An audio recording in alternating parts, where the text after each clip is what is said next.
Welcome back, everyone. Just a reminder that during today's program, we will be accepting questions by email at hispanicinnovation@uspto.gov. As you can see, our conversations are very, very informative and so full of information, we may not be able to get to them, but if we have time today, we will. At this time, I would like to introduce our next panel, Inside the Mind of the Inventor.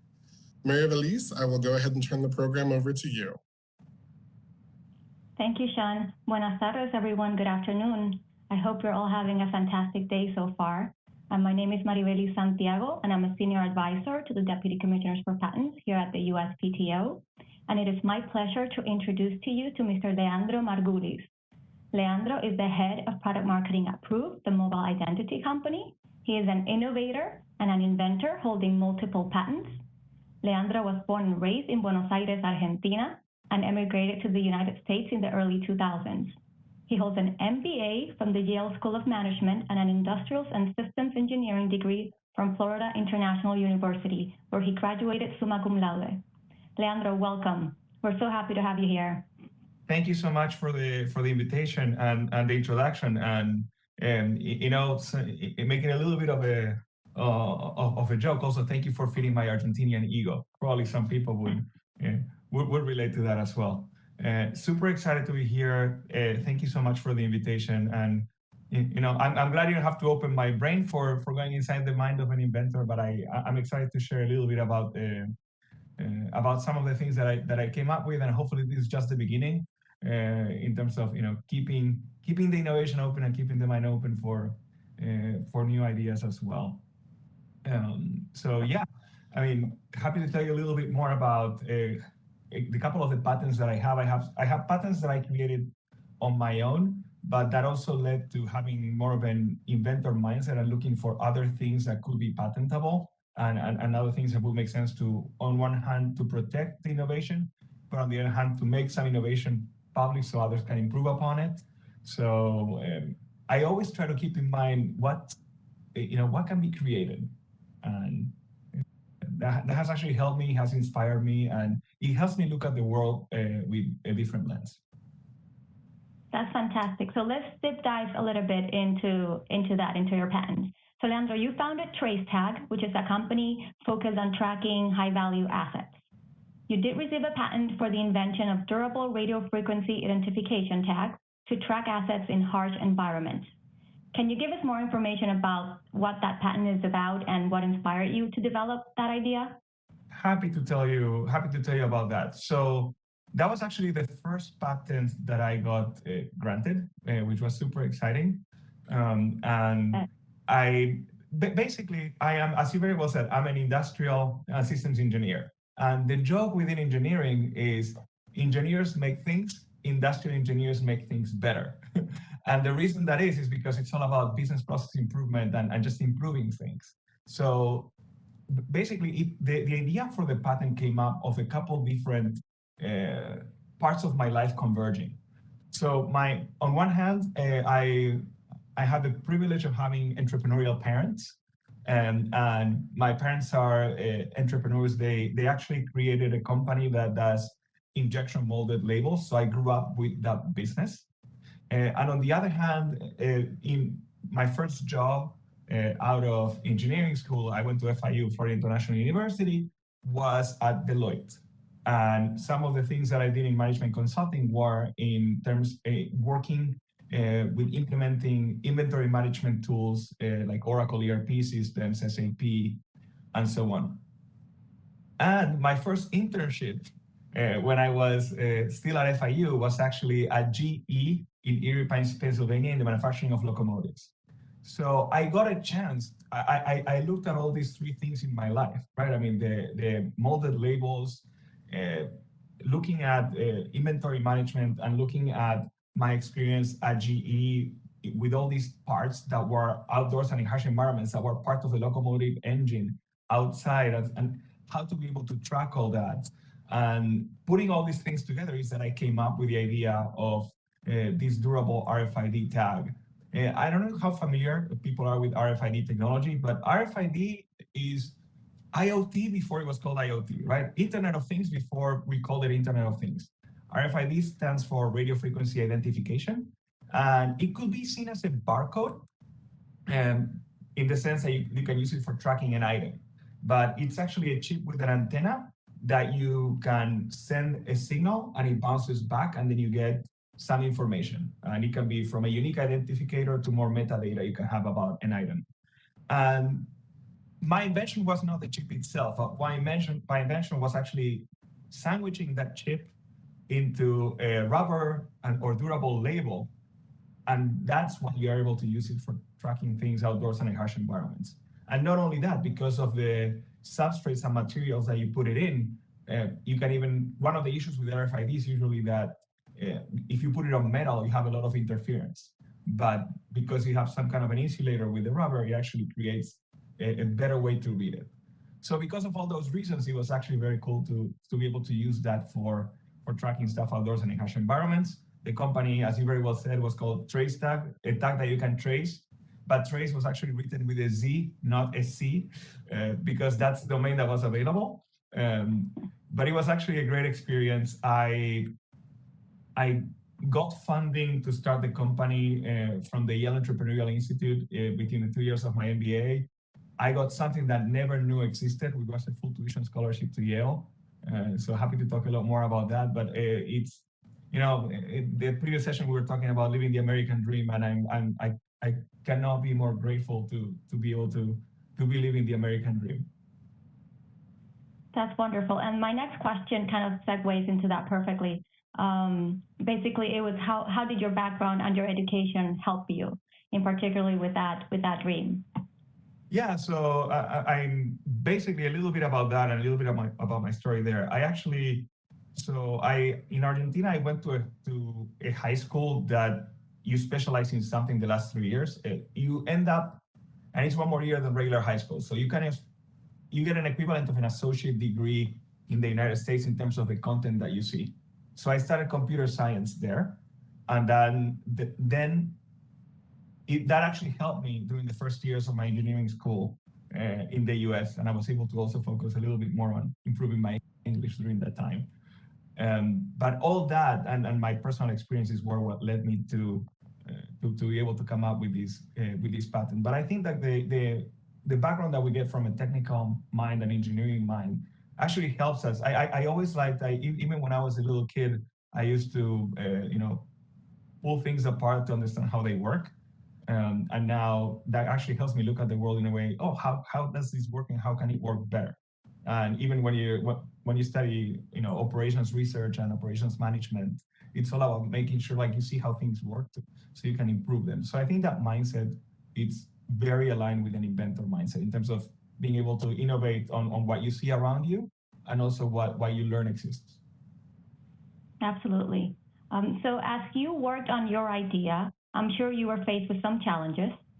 What were some of the biggest challenges that you faced, and how long did it take you to get to your final product? Well, there's a ton of challenges, but it's like, where do we start? But one thing that I found that was amazing was the kind of resources that we have here in the US that they may not exist in other places, and the level of support and guidance that you can get. We were going through them, Sean was going through them at the beginning in terms of even the resources that the USPTO offers in terms of, mentorship, contacting with others, making sure that you get, even if you have to pay the fees for the USPTO, by helping you with all the filing and everything. And in other places, intellectual property doesn't play the role that it plays in the US. And being able to have that framework that fosters innovation, I think it's amazing. In addition to that, just being able to be part of the entrepreneurial program that I was able to be part of, and getting introduced through one of the benefits of the entrepreneurial program was actually working with an IP firm, a law firm that focuses on intellectual property, and being able to have that guidance. Even if I had to do most of the writing for the patent, but just having those experienced set of eyes to help me to guide me through that was super helpful. And that was one of the challenges. I may be able to describe an invention very well, but to describe it in the right wording to be able to file a patent and with the right format and following the templates that need to be followed and making sure that we cite the proper prior art, all that it was an amazing learning experience, and having the mentorship and guidance to make that happen is something that doesn't happen in other places, and I'm very grateful to actually for that to have happened here. And there's a variety of organizations that have helped me along this journey in my career for me to be able to become an inventor as well. We be able to just jump into that if that makes sense. Oh, absolutely, yes. If you can elaborate a little bit more on those organizations that have helped you in your career, particularly if there's any related to the Hispanic community, that would be fantastic. Happy to jump into that, and some of them probably a lot of the people on this call know. But the first organization that helped me a ton, I got that job at Deloitte, my first job out of undergrad that I told you about. I actually got it through SHEP, SHP, Society of Hispanic Professional Engineers, that probably some of you know. SHP.org, I believe, is the website. But basically, it's not that FIU was one of the core schools that Deloitte was recruiting from. So I was able to connect with the right people at Deloitte during the SHEP career fair. And that's how that connection happened. And then I was able to help others in my community as I became one of the people going to the SHEP fair to recruit as part of Deloitte as well. So that was actually a good organization to be part of. And then in every company that I worked with, I've been part of their either ERG, BRG, Enterprise Resource Group, Business Resource Group, that actually, these affinity groups that actually create connections. That's one thing that I think could help other things in terms of building bridges and connections between people. I think it's actually very important, and we all tend to play in only some of the clusters that we're usually comfortable with, but sometimes it's good to go a little bit out of your comfort zone. But before going that, let me go through a couple other organizations that have helped me along the way, that have helped me get to where I am today. There's an organization called Prospanica that it used to be called NSHIMBA, NSH-MBA, National Society of Hispanic MBAs, that I actually got a scholarship from for my MBA. And also it helped me, I was actually recruiting for Deloitte and for other companies at their career fair as well. Like we have SHEP for engineers, we had Prospanica for MBAs. So that has been also a very good organization to be part of. And actually, I was one of the leaders of the Latino Leadership Association at Yale when I was there. And I was coaching others to how to make the most out of the career fairs, which is a very different way to get into to try to find a job than perhaps another venue or just applying online or so on, how to, like the best practices for that. So that has been another organization that was very, very helpful to me. And I'm so glad you brought up SHEP here. SHEP is very popular here at the USPTO. We do have affinity groups here, 19 total, SHEP being one of them. And I think we had similar paths in that way. We were both SHEP members and attended the career fair. And then we are involved in recruiting other career fairs now. So it's great that you also had that experience and that you mentioned the importance that SHEP has in the Hispanic community and promoting the education in science, technology, engineering, and math. So that's fantastic. Let me mention one more. Now, so I slowly, when I first moved to the US, I lived in the capital city of South America, Miami, Florida. And then I slowly moved west. I've been in the San Francisco Bay Area for the last decade. And I got a chance through Deloitte, another work to travel around the US and the world. So it's been an eye-opening experience. One of the organizations that I got involved here, it's called HITECH, basically Hispanic IT Executive Council, or Hispanics in Technology, which is also another good organization that has opened a lot of doors in that way. So there are many. I encourage people on the call to look at the different local and national organizations that can actually help them achieve their goals. Absolutely, and I echo that sentiment. Now, staying with the Hispanic theme today, for those Hispanic inventors and entrepreneurs that are joining us and that are listening to you right now, what would you say are the biggest challenges that they're facing right now? Well, there's many challenges from finances to networks. So, I mean, I'm sure many different people may have different kind of challenges, but I think the first one starts with ourselves, and sometimes we don't even know where to start. And with these little devices, we have access to a lot of information, sometimes overwhelming. And so don't be afraid to figure out where to start, and don't be disencouraged or overwhelmed by saying, oh, I don't have the time, I don't have the money. And I think at some point in my life, I was feeling a little down. And one of the things that helped me, I bought a used SLR camera, and just going out and taking pictures, it actually forced me to look at the beautiful things in life with a different lens, because it forced, like, that lens helped me. So, metaphorically or literally, I encourage people that are feeling that they're overwhelmed with challenges to try to step back and look at things in a different lens. And instead of saying, hey, I cannot do this, or this is impossible, try to think, how can I make this happen? And that has always helped me. And we live in a country that has many organizations that are willing to help in many different ways, from mentorship, coaching, financing. So there's probably an organization that can help with whatever you're trying to do or whatever you're trying to invent, and even help you with patenting, in addition to everything that the USPTO offers. So to do some research, and you should be able to find what you're looking for. Yeah, so let's talk a little bit more about the financial aspect of it. So as an inventor and entrepreneur, it is very important to promote your ideas, and even more important to know and learn how to pitch your invention to companies in order for you to get the capital that would help you get your idea to market. So with your background in marketing, what advice would you give to someone on promoting their idea, and then what are the key things that they should consider when making a pitch? Well, I mean, there's a lot there, right? I mean, it depends. I don't know how much money you're looking, if you're just looking to money to file a patent, or if you're looking to completely fund your company, right? But I think you need to have a clear, from a product perspective, we need to figure out what is the use case you're trying to fulfill, and make sure you understand what is the use case you're fulfilling, what is the problem you're solving, how big that market is, and be able to tell that story.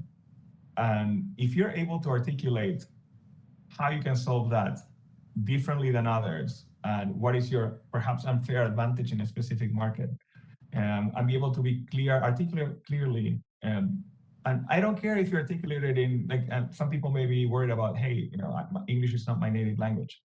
It doesn't really matter. It's about telling the story. If it's the right story, even if you're not telling it perfectly in English, the story will come through. But make sure that you have a proper story about how you're actually solving a real problem and showing that there's demand for it. And then you will find the money. There are different organizations that, and there's different ways you can get money. And in some cases, you have to give something in exchange. And in some cases, you don't have to. You may be able to get grants, depending on the problem you're trying to solve. And then you can follow the applications for those grants. You may be able to get scholarships. You may be able to get money in exchange for equity. You may be able to get into a program. One of the things that this country has is a lot of programs that have help you with some discipline in terms of business incubation or business accelerator programs and so on. And they can even help you hone in the story for getting that right angel investment afterwards, and then potentially getting into more institutionalized Series A, B, or C if you're talking about the startup world. But perhaps you don't need to. Perhaps you create you have a great intellectual property to create a great lifestyle business, or you're gonna license that technology. There's different ways. So before even going to that route, think about the story, think about the problem you're trying to solve. Perhaps you just create the patent and then you license it and you live off royalties, who knows? Absolutely. So going back to your patents, you have other patents that were granted as part of startup companies, where the patent was assigned to the company and not necessarily, to the individual per se. Can you talk a little bit more about that process, specifically your experience when you have the application filed through the company? Yeah, so different companies have a different process, and some don't have any process. in terms of how to find intellectual property. But the reality is that when you're spending so many hours at your job, at some point you learn your job and you look around and you see improvement opportunities into the technology you're working on and so on. And I was actually at a startup that was working on mobile search and search engine for apps. And we saw opportunities to identify gaps in search results, right? And I was basically working on the business side, and I saw this gap based on conversations that I've been having that were a common theme with different people. And I talked to one of our engineers, and together we came up with a solution for that. And then we talked to the legal side of the company and figured out that it would make sense to patent this. And in this case, some companies have some kind of an intellectual property program in which you can submit something. They even have some incentives for you to submit something for filing a patent. Some do not, but it's still a great. I found it very intellectually stimulating, and I found it was great because I was able to work cross-functionally with other teams, and also it adds value to the company itself, right? Because the more patents a company has, if it's part of their intellectual property strategy, it can also add to their valuation. So also depending on the strategy that they have from a legal perspective as well, right? So that was an amazing experience. And well, the startup grew very fast in a couple of years. And then things did not work out. And I believe my patent is now owned by Samsung, that particular one, because they probably bought some of the assets from the company at some point. But it was a great experience to be able to do that as well, not only do it on my own. And the funny thing is, I kept filing for other patents. Sometimes the patents are not fully issued or granted, and that's okay. But just going through that process and keeping that in mental mind has helped me. We chatted a little bit about the power of networking, and one of the things that I've been exposed to a lot, even pre-COVID times, was a lot of networking events, right? And one of the things, this is my third patent, by the way, that it was actually not issued because there was prior art, but I still went through the process. But it was actually interesting. We all end up going to these parties, right? I mean, or networking events, and there's food and drink. And sometimes if you grab a plate and a glass, there's no way for you to shake hands or be able to give your business card. So I created a networking plate, which you can imagine like an inverted sombrero that you can nest a cup on and put the food around. And it turns out that there was some prior art on that. But once again, it was actually good to just keep my inventor mind sharp in terms of coming up with other ideas. And hopefully I'll have more ideas soon that are patentable. That's great. And some of your patents do name other inventors, likely your coworkers. But there's one or a few patents in particular that name someone very familiar to you.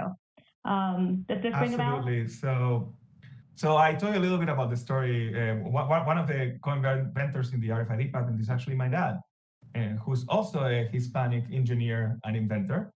And yes, like I told you at the beginning, right? I mean, that my parents are entrepreneurial and they have their own business. So in a way, there was a lot that that I learned from him, and I worked with him together on how to sandwich that chip into the tag. Hopefully he can share a little bit more of his story as well as a Hispanic engineer and immigrant coming into the US as well. But I'm very proud to be able to say that entrepreneurship and invention is a family business. Oh, that's fantastic. And I would imagine that, it's even more valuable to you to have a patent with your dad in it than it would be like with a regular person. I think it has more sentimental value on it. Absolutely. And honestly, I mean, for a lot of us coming to this country, if you think about the dreams that the hopes and dreams that we all have and the difference we want to make, in a way, patents are part of our legacy and how we're literally trying to improve the world and make it better. So very excited to be able to put my little grain of salt or my little grain of sand into building American innovation. Absolutely. And you also talked earlier about mentoring, and you talked about the importance of networking. So let's talk about networking a little bit.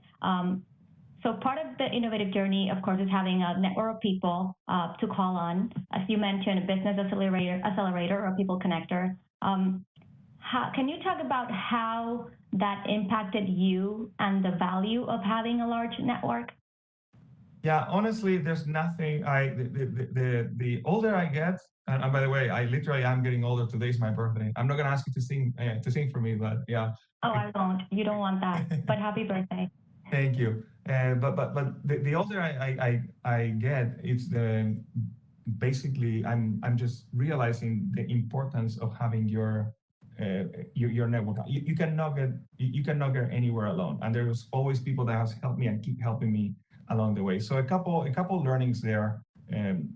First of all, it's not about a mentor in my view. It's about, companies have their board of advisors, and every board member has a different skill set that they help with. Some specialize in marketing, some specialize in operations, and so on. So why sometimes when we think about a mentor, we think about a mentor, right?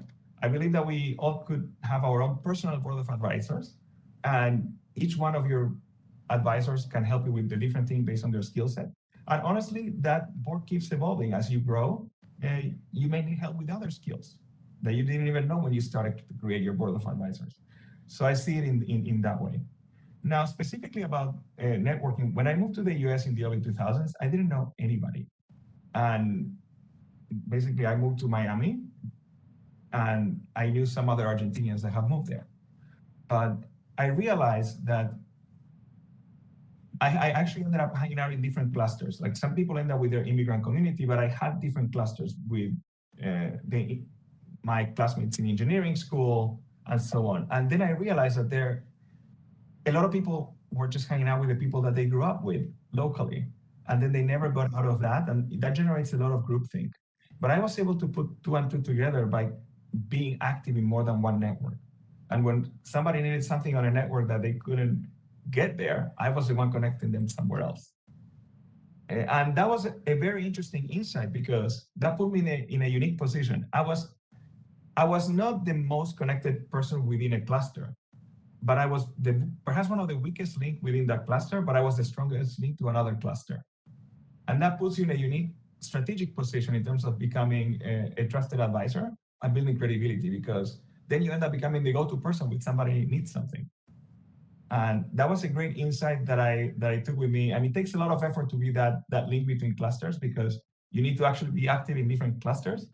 But it's a conscious effort that I make to be active in different networks, and why I also was very happy about the opportunity to come and talk to this community, which is not a community I have been particularly active with until now, and also bring the insights from other communities as well. So that was my big learning experience in terms of networking. So the weakest link within a cluster is the strongest link to another cluster. Your mission, if you choose to accept it, is to become that link within clusters. And if you can or you don't want to, at least know who those people are, so you can get their help, and you can help them along this journey that we call life. Yeah. So for someone who wants to network, who knows the importance of it, but quite frankly, they're either shy or really don't know how to start, what would you say to them? Yeah, there's no, like, even with the pandemic now, I mean, I think being shy or not shy is not the question now. I mean, we can network digitally. One of the tools that I use the most is LinkedIn. But it's all about creating meaningful connections, right? Some people think about networking in a very transactional way, and it's like, hi, I do this, what do you do? I do that, and then just exchanging business cards or virtual business cards or profiles, or whatever you want to call it these days. And it's not about that. It's about building meaningful connections. And when I meet with somebody, I'm always thinking who I can connect. One of my default things is who I can connect them with that could help them. And that creates a very different conversation, a much more meaningful conversation, and much more memorable and significant moment as well. And that is the way that has helped me, that I have been able to build a strong network. And it doesn't matter if you're shy or not. If you're like, you probably can help somebody with somebody you know. So I think about how you can do that on the next new conversation that you have, or the next person you meet on the next webinar you go to. Absolutely. Now let's switch gears a little bit and move again a little bit into mentoring. You talked about if you're part of a company, for example, there's a mentor that is familiar with marketing. There's a mentor that might be familiar with another topic. So can you explain the importance of recognizing the fact that you may need different mentors at different stages of your career? Yeah, and let me also go a step farther. And sometimes people confuse a mentor with a sponsor, and those two things are a little bit different as well. So I think you will don't be afraid to ask if you feel like when you're having a conversation with a mentor, you don't feel like you feel like you have a feeling that you need more or you need something different. Don't be afraid. You're not betraying your mentor if you ask for some mentorship from somebody else. So that's the first thing I would say. And I think it's an organic relationship, similar to how some friendships are for a specific moment in your life versus some friendships that are for life. And in a way, I feel it's the same with mentorship in terms of what you need at each moment. And that is very different than sponsorship, which is sometimes having somebody senior with the organization you're with to be the sponsor of your career and in a way be your career advocate, right? That sometimes those two roles converge, but they don't have to. They may be different. And don't think, I would love to see, and we're seeing great progress in terms of Hispanic representation in leadership roles and board membership. But I also have learned a ton from other mentors or sponsors that do not look or sound or are named like me. And I think there's a lot that we can learn about inclusion in that regard. And there's a lot of people that are open to it, are willing to help. Just because they look different doesn't mean that they don't understand, and we may be able to learn a lot from them as well and actually teach them as well. I see the mentorship relationship as a two-way. I can tell you also, as I said, right, today is my birthday. So in some of my previous roles, I am not a big user of Snapchat or TikTok, but I needed them for work. So, and I have no idea how to use them properly. So I have some younger mentors that help me in that regard. I'm sticking to Facebook and LinkedIn on my side. No, that's great advice. Sometimes we look for mentors and in people who are either higher up our chain or someone who's had that particular more experience on a field that we are very interested in. But we really need to look anyway, right? Not just look up for mentors, but look sideways, look for colleagues, look for people who work with you in other aspects, correct? Absolutely. I mean, and more to what we were talking about, the different kind of skills that you may need mentorship in. A peer group is great. And sometimes people that are slightly more senior and slightly more junior than you, then there's a lot that can go from that conversation in terms of, how to evolve and move up, right? Don't always look for the most senior person that doesn't have the bandwidth sometimes to help you what you need. They may be able to answer some specific questions, but sometimes somebody closer to you can actually give you a lot more nuanced and specific advice as well. So Leandro, what's next for you in your journey as an inventor and as an innovator? Do you have any ideas, going in your head? What's next for you? Similar to what I talked to you about, having that SLR camera and that forcing me to look at life through a unique lens. I forced myself to look at life through a unique lens and see how can I improve things and make them better. I keep tinkering with things, especially during the pandemic. So hopefully you'll see a lot more patents being filed from this side. Well, we certainly hope so. And last but not least, what advice would you give anyone that's coming up today who wants to be an innovator or entrepreneur, who might not know what to do? What advice would you provide them? Well, in the spirit of what we talk in terms of networking and everything else, and actually like quoting my dad as well. I mean, to take ideas to market or to make ideas real, it's 10% inspiration and 90% sweating. So, and sometimes we are a little bit, and it happened to me as well. I mean, we may have a great idea and we think is I think the saying is like the biggest thing thin sliced bread or something like that. But but then the problem is we think it's so good and then we're so scared to share it. And if we don't share it, we can never make it real. So my suggestion is don't covet your ideas so much that then you end up taking your ideas to the grave. Make sure that you work on your idea, and some people may be able to help make your idea better.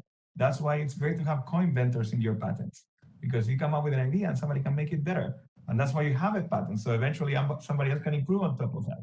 So let's make sure that we're in a unique time, where the world is going through some existential challenges, and we need all the innovation we can get. And if it's locked in someone's brain, it cannot help the rest of us.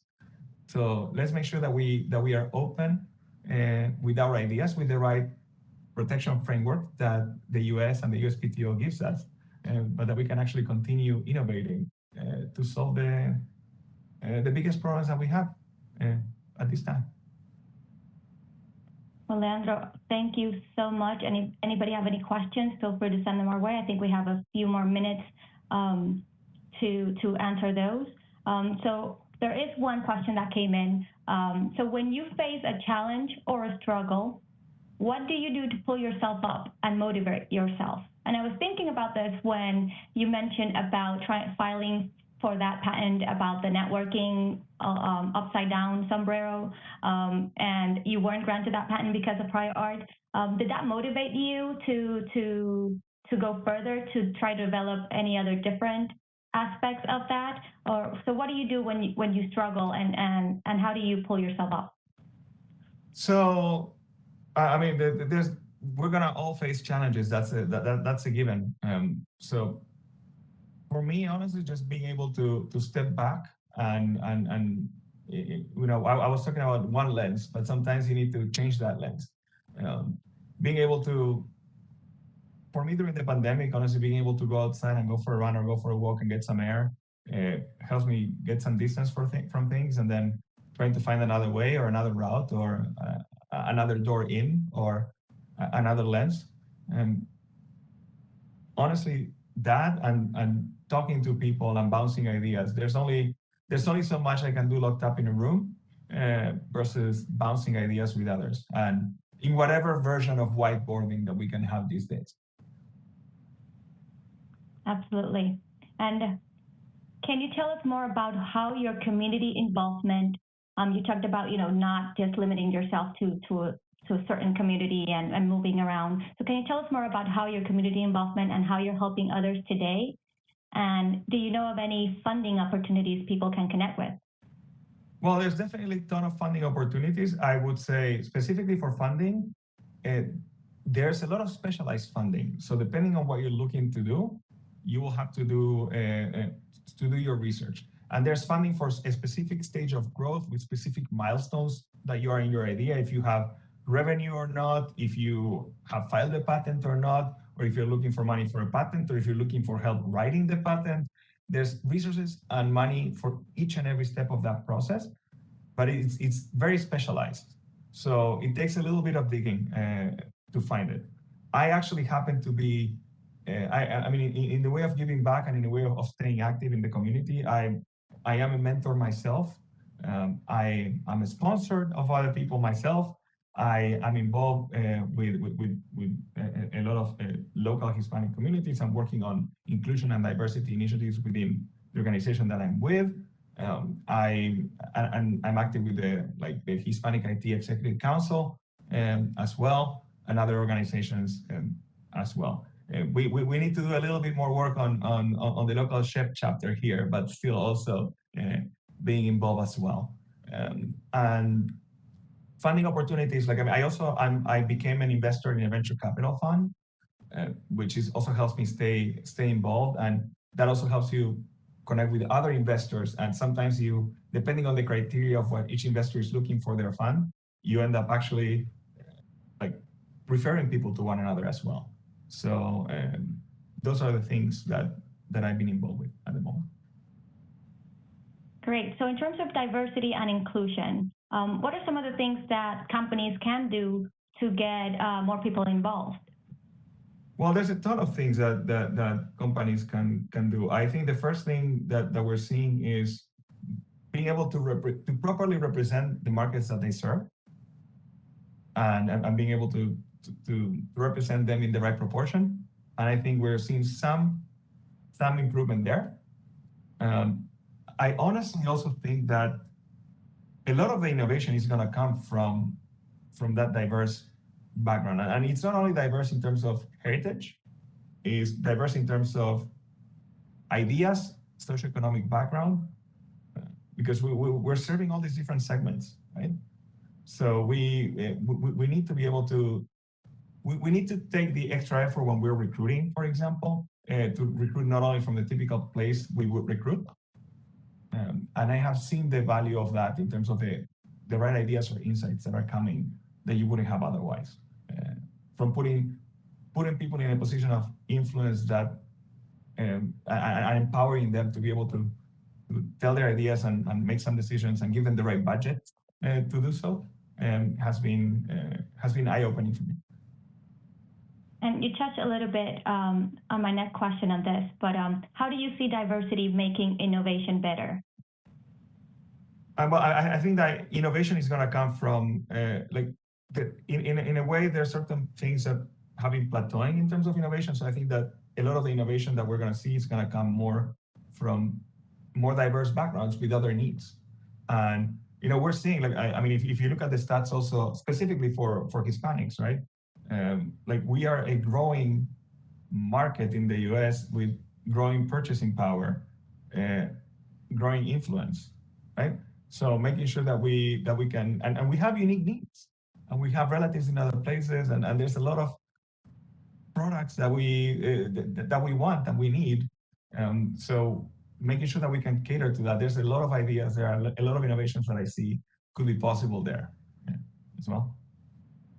So I think we're reaching the end of our time, but I think I want to add one more question there before we leave. You mentioned it's your birthday, and yes, I'm not going to sing, but going back to when you were, say, 13, 14, 15 years old, what would you tell your 15-year-old self about moving ahead? Good question. I would say the world is big and full of opportunity. So just go for it and keep trying and exploring. That's great. Leandro, thank you so much for your time. We really appreciate it. It's been a pleasure to have you here today, and I'm sure the inventors and entrepreneurs that are listening to you right now were provided with some awesome insights. So thank you so much, and happy birthday. Thank you so much, and thank you for the invitation. Maryvelise, thank you so much for moderating this session. And Leandro, happy birthday once again. I was going to surprise you at the end because I did remember, but you mentioned it 3 times. So I hope you're going to do something great. So at this time, I would like to thank you once again. That was a very inspiring story, and the information was so useful and just ties right into our next panel so well, talking about the networking, the importance of community. And I appreciate all your time today.